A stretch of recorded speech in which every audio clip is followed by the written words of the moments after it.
La vie de cet homme multidimensionnel. Je pense que ce qui manque le plus en Afrique, c'est justement ce devoir de mémoire. Nous avons vite fait d'enterrer les personnes qui ont contribué à asseoir notre être. Félix Houphouët-Boigny, ce n'est pas pour être dans la flatterie basse, mais c'est un homme de vision. C'est un homme de vision. D'autant que cela peut vous paraître simple actuellement, mais construire une nation à l'époque par des personnes qui n'avaient pas la formation que vous avez maintenant, il fallait être Félix Houphouët-Boigny pour le faire. Qu'est-ce à dire?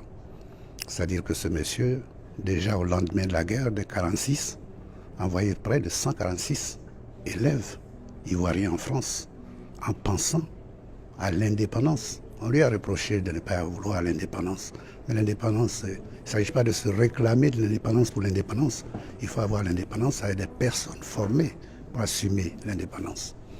Donc Houphouët-Boigny, pour moi, c'est quelqu'un d'extraordinaire. Nous qui l'avons côtoyé très jeune et qui avons travaillé avec lui en tant que son ministre, nous avons beaucoup appris parce que c'était quelqu'un de très humble, très modeste. Houphouët vous accueille toujours en s'élevant et il vous accompagne quand il vous a reçu. Il est toujours ponctuel, ce qui manque le plus par ces temps qui courent. Quand on dit 18h, c'est 18h. Ce n'est pas 18h05.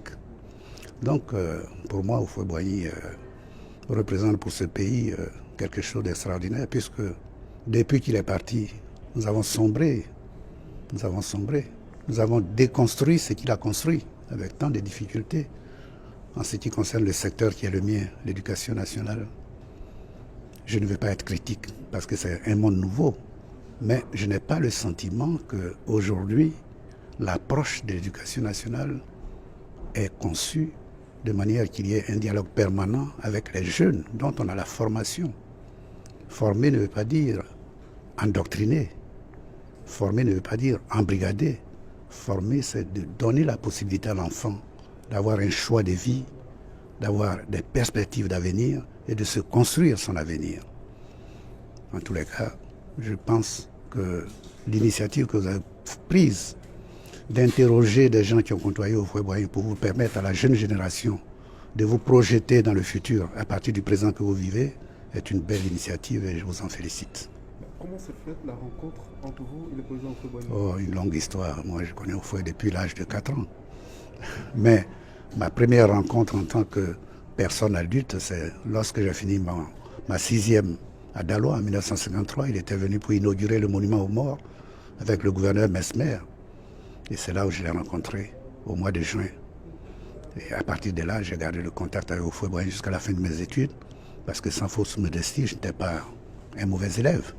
Et ce qui l'avait frappé, c'est qu'il y avait 2 classes de 6e, 60 élèves, et j'étais tout petit, j'étais le plus petit, mais j'étais le major de la promotion. Ça l'avait frappé, et depuis cette époque-là, il m'a suivi pendant toute ma scolarité.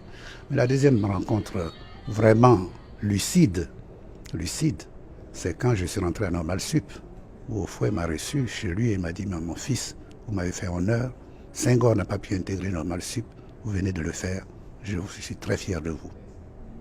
Quel type de chef d'État était-il? Quand il vous a nommé ministre, c'était un président qui était dans le dos de ses ministres, il vous faisait confiance pour gérer le dossier qu'ils avaient confié. Mais Houphouët-Boigny avait pris le ministère lui-même.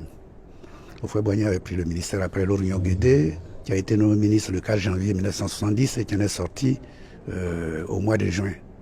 Et Houphouët a pris le ministère pendant 8 ans, j'étais directeur général d'enseignement. Donc on a vu à travailler. Quand il avait le ministère à sa charge, il a vu la complexité du ministère. Et je vais vous faire un aveu. Houphouët n'a pas voulu signer un seul papier. Il m'a dit, mais ce ministère-là, il y a trop de papiers là-bas. Et lorsque j'ai été nommé, écoutez, il fallait rattraper les 8 mois pendant lesquels il a été ministre de l'Éducation nationale. Donc j'ai eu à travailler avec lui avant que moi-même je devienne ministre de l'Éducation nationale. Et ensuite, j'étais déjà rentré au bureau politique en 1970, donc j'assistais à toutes les réunions du bureau politique. On se connaissait et on s'appréciait, toute modestie mise à part. Houphouët-Boigny était, vous avez dit, une personnalité atypique. Déjà assez âgé, il était sur la scène, il lançait les jeunes dans l'arène politique. Comment se fait-il qu'un monsieur d'une telle vision, déjà, à cette époque-là, faisait confiance à la jeunesse alors qu'il aurait pu s'entourer de ses anciens compères de lui. Mais Oufouet a fait une chose qui est extraordinaire, c'est qu'il n'y avait pas de séparation entre les générations. Aujourd'hui, ce que je constate, c'est qu'on dit, oh, ceux-là, ils ont fait leur temps, ils ont assez bouffé. Mais Oufouet faisait en sorte que toutes les générations étaient dans son système. Lorsque Marien Gouabi est venu ici en 1974, j'étais ministre de l'Éducation nationale, il a dit cette chose au président Oufouet: Monsieur le Président, je comprends pourquoi nous ne réussissons pas au Congo. Nous sommes tous des jeunes.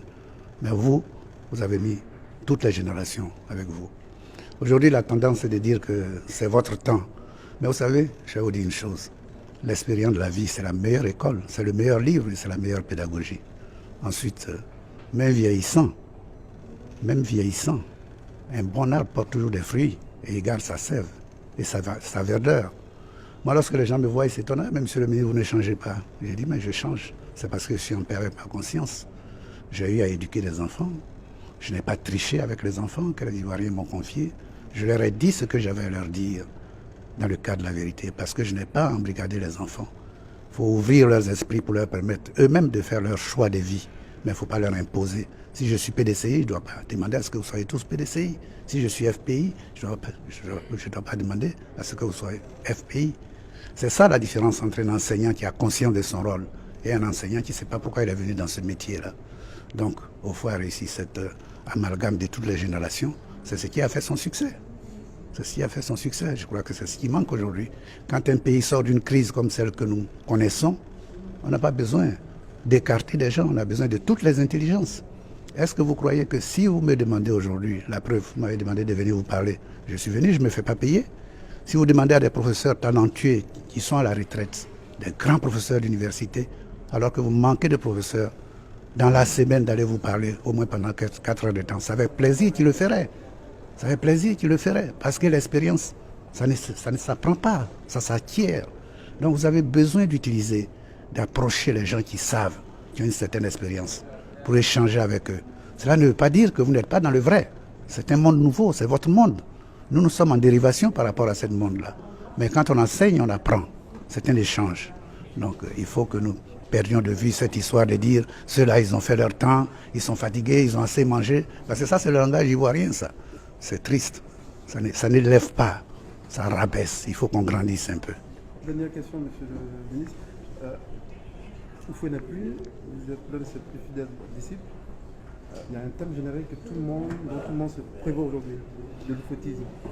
Est-ce que vous pouvez nous expliquer concrètement ce que signifie? Vous savez, l'oufouettisme, c'est un état d'esprit. J'ai fait la différence entre oufouettisme et oufouettien. Oufouettisme, c'est au niveau de la pensée. Oufouettien, c'est au niveau du style de vie. C'est-à-dire que vous pouvez marcher comme Oufouet, mais ça ne veut pas dire que vous pensez comme Oufouet. C'est au niveau de la pensée. Et beaucoup de gens se réclament d'Oufouet, c'est vrai.